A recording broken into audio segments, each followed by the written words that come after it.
Good morning, good afternoon, good evening, everybody.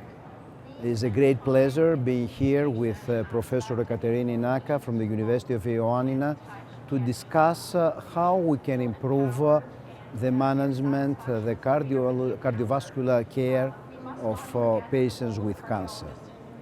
We all know that there is an increase in the number of cancer cases in Europe, and the oncologists managed to improve outcome in these patients with the new drugs. One of the problems that we face is, Katerina, that we know that some of the new therapies, they increase the cardiovascular risk of these patients.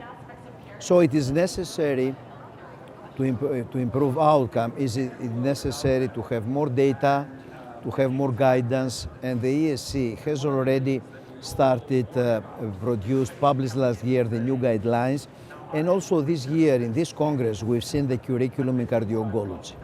And we know that management, cardio-oncology, if you prefer, is part of the basic cardiology care, but also probably it will be or it is a subspecialty or a new education in the future. What do you think is needed to improve the management of these patients with cancer, patients with or without a history of cardiovascular disease? Thank you, Professor Filippatos, and thanks to the ESC for being here. I think, first of all, we need to acknowledge the problem.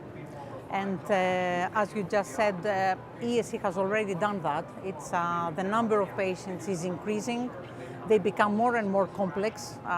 We knew for radiation, anthracyclines, now we have monoclonal antibodies, new therapies, immune checkpoint inhibitors. So with the increasing age and worsening profile of these patients, they become complex. And we need to know that we have to do something about it. I think the first step is education and training of the physicians involved, both oncologists and cardiologists. And the guidelines do help. It's a big document. It's a very important document. The core curriculum also helps. We need to work on that. We need to promote research in that area and doing projects. You are right, because most of the evidence that we have is based in weak. Yes. It's weak, and we don't have large trials, and we have not even. Katerina, you are right, and most of the evidence that we have is very weak.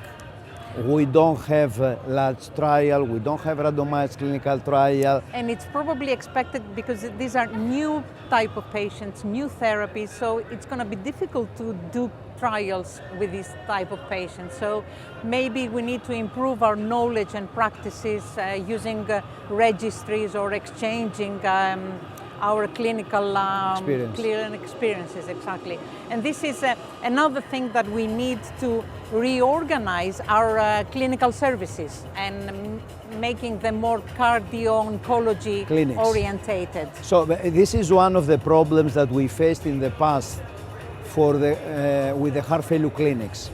And you know, in our country, but also in Spain and in many other countries, we have 3 levels of heart failure clinics. How do you see how we should organize the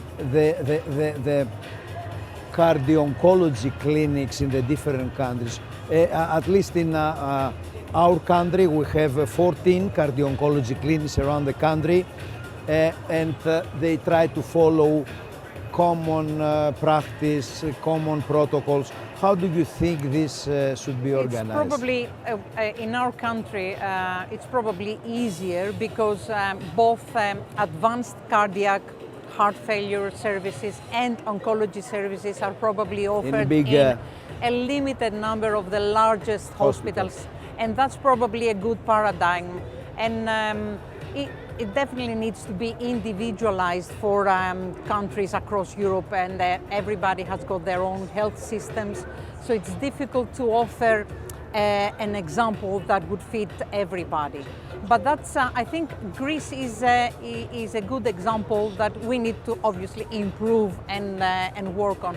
And another component that I think it's important for us to incorporate is technology. We need to take advantage of what technology has to offer. artificial intelligence, digital health, electronic health Medical records. applications.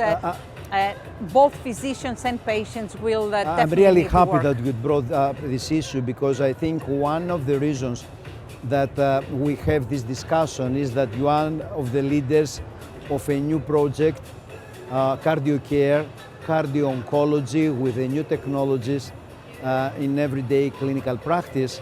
And this, I think, is in patients, in elderly patients with heart failure. We know that breast cancer is the second cause of death in elderly women.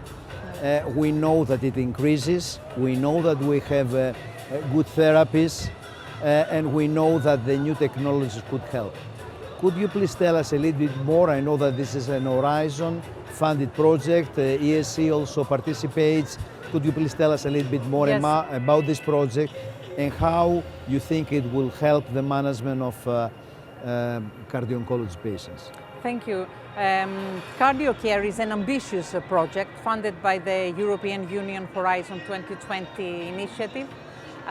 It's a 4-year project that started in July 2 years ago, actually. The whole title is an interdisciplinary approach for the management of elderly patients with breast cancer therapy-induced cardiac toxicity. So it's a large consortium from many European countries. It's coordinated by Professor Fotiadis, who is in the University of Ioannina, and actually we are one of the clinical centers. National University of Athens, led by yourself, is another important clinical center. There's also European Institute of Oncology in Milan, a leading center in Europe. And many other experts, and I think what is important is that this is a collaboration of biomedical engineers, IT experts, AI Exactly. experts and clinicians. Yes, it's the clinical centers who've got the patients, technical partners. We will develop applications and the tools that are used to assess the patients and also provide interventions. And it's also endorsed by patient associations like Europa Donna, and also by the ESC, which is one of the members of the consortium.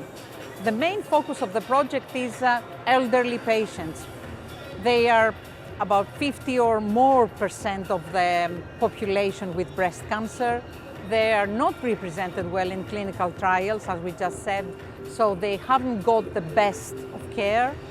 And they are very susceptible to cardiac and cardiovascular toxicity because of their age. They've got risk factors, pre-existing heart disease. So, and very important, a main component of the project is the reduced physical and mental health capacity. And the other focus of the project is technology. The technical partners have already developed mobile health tools and electronic health applications to assess and intervene to the patients, offering psychological and behavioral cognitive interventions with the aim to earlier detect and manage cardiotoxicity in this very important group of patients. So as I understand and as I know, is a complex but very important project. And I think that probably, and I hope that we'll have more information and results in the near future. And I'm sure that we'll have you back in the future to discuss 2 or 3 years to discuss the results in our large number of patients. Thank you very much all for being here, and thank you, Professor Naka, for presenting the project. Filippatos. Thank you.